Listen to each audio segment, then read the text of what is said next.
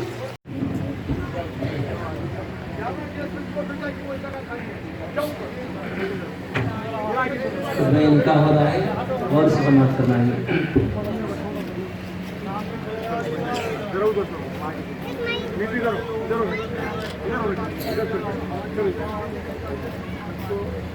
الحمد لله نحمده ونستعينه ونستغفره ونؤمن به ونتوكل عليه ونعوذ بالله من شرور أنفسنا ومن سيئات أعمالنا، من يهد الله فلا مضل له ومن يضلله فلا هادي له، ونشهد أن لا إله إلا الله وحده لا شريك له، ونشهد أن محمدا عبده ورسوله، أما بعد، فأعوذ بالله من الشيطان الرجيم، بسم الله الرحمن الرحيم، يا أيها الناس اتقوا ربكم الذي خلقكم من نفس واحدة وخلق منها زوجها وبث منهما رجالا كثيرا ونساء، واتقوا الله الذي تساءلون به والأرحام، إن الله كان عليكم رقيبا، يا أيها الذين آمنوا اتقوا الله حق تقاته ولا تموتن إلا وأنتم مسلمون، يا أيها الذين آمنوا اتقوا الله وقولوا قولا سديدا يصلح لكم أعمالكم ويغفر لكم ذنوبكم، ومن يطع الله ورسوله فقد فاز فوزا عظيما، وقال النبي صلى الله عليه وسلم النكاح من سنتي فمن رغب عن سنتي فليس مني۔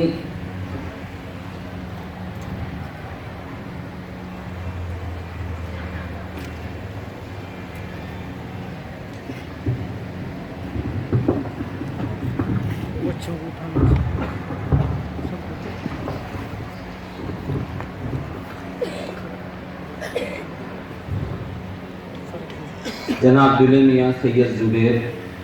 ولد سید منیر علی صاحب، آپ کا نکاح 5051 روپے نقد مہر کے ساتھ میں شنوبی نصر الدین شیخ ان کے ساتھ میں کرایا جا رہا ہے، اور چاند پاشا صاحب اس کے اندر میں وکیل ہیں، اور سید یوسف صاحب اور سید عثمان صاحب یہ دو بھائی گواہ ہیں۔ حاضرین مجلس کے روبرو آپ کے نکاح میں دیا، کیا آپ نے قبول کیا؟ الحمدللہ قبول کیا میں نے اس کو اور اس کی مہر کو۔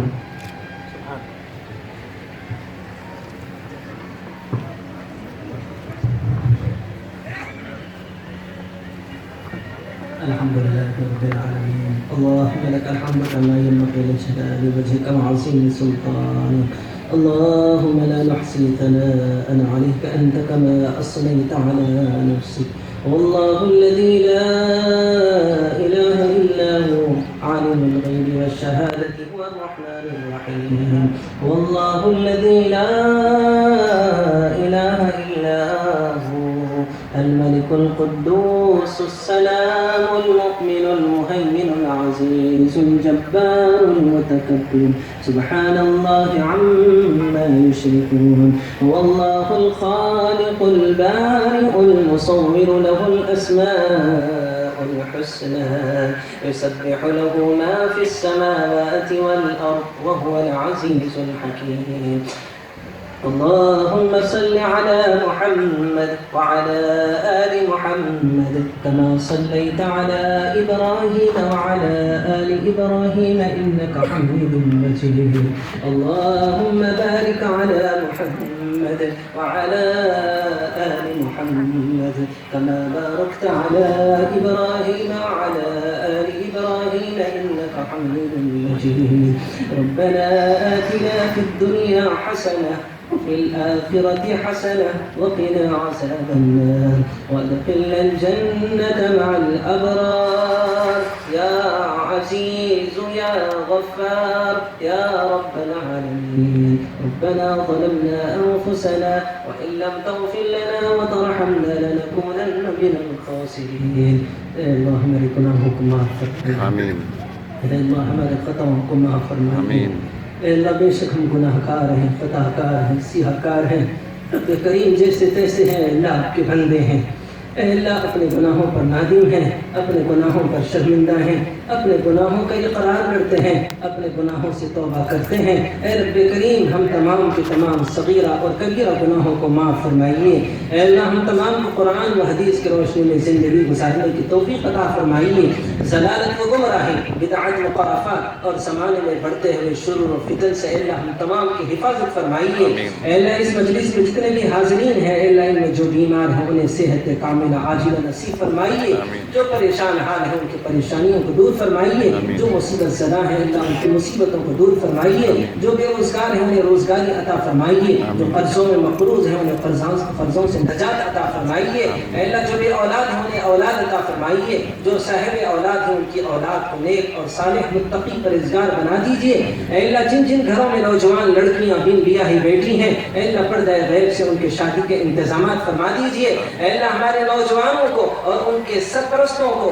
شریعت کے مطابق نکاح کرنے کی توفیق عطا فرمائیے اے اللہ آج اس نکاح کی اے اللہ اس تقریب کو اپنے بارگاہ میں قبول اور مقبول فرمائیے اے اللہ یہ دلہا دلہن اے اللہ ان کے زندگی کو وہ زندگی عطا فرما دیجیے جو حضرت علی اور فاطمہ رضی اللہ عنہ کی زندگی تھی ان کی زندگی کو بندگی بنا دیجیے ان کی زندگی پارسا بنا دیجیے ان کی ازواجی زندگیوں کے ساتھ ساتھ ان کے دونوں گھرانوں میں خوشیاں عطا فرمائیے دونوں گھرانوں میں اتحاد اور اتفاق پیدا فرما دیجیے اے اللہ ہمارے اس ملک کی حفاظت فرمائیے ہمارے اس ملک میں امن قائم فرمائیے ہمارے ملک کے اندر اتحاد پیدا فرمائیے ہمارے اس ملک کے اندر ہندو مسلم اور سکھ اور عیسائی تمام مذاہب کے لوگ اس دیش کے اندر امن سے رہے سکون سے رہے عافیت سے رہے خیریت سے رہے اتحاد اور اتفاق کے ماحول میں رہے اے اللہ لوگوں کے حسد و شر سے اے اللہ اس ملک کی حفاظت فرمائیے لوگوں کی بدنگاہی سے اس ملک کی حفاظت فرمائیے شیاطین کے شر سے جنات کے شر سے اے اللہ ہم تمام کی حفاظت فرمائیے اے اللہ ہمارے ہندوستان کے بارڈر پر جو ہماری فوجی ہیں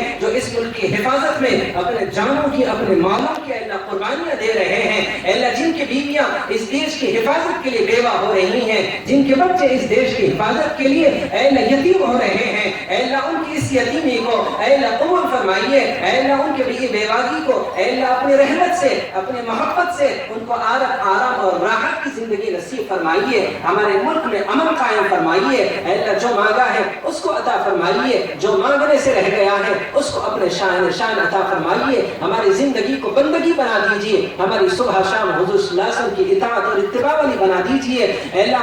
ہماری اس زندگی کو حضور صلی اللہ علیہ وسلم کے سچا عشق اور غلامی کی زندگی بنا دیجئے. جو مانگا ہے اس کو عطا فرمائیے, جو مانگنے سے رہ گیا ہے اس کو اپنے فضل و کرم سے وہ شاعر شان عطا فرمائیے. ہمارے دعاؤں کو اپنے قادر فضل و کرم سے اور حضور صلی اللہ علیہ وسلم کے صدقے اور طفیل میں اور بزرگان دین کے واسطے اور وسیلے سے قبول فرمائیے. جب دم واپسی ہو یا اللہ لب پہ ہو لا الہ الا اللہ. قال اللہ تبارک و تعالی فی شان حبیبہ ان اللہ وملائکته یصلون علی النبی یا ایها الذین آمنوا صلوا علیہ وسلموا تسلیما. اللهم صل على سيدنا وشفيعنا وحبيبنا وكريمنا ومولانا محمد وعلى آله وأصحابه وبارك وسلم. وصلى الله تعالى على خير خلقه ونور عرشه محمد وعلى آله وأصحابه وأزواجه وذرياته وأهل بيته أجمعين. سبحان ربك رب العزة عما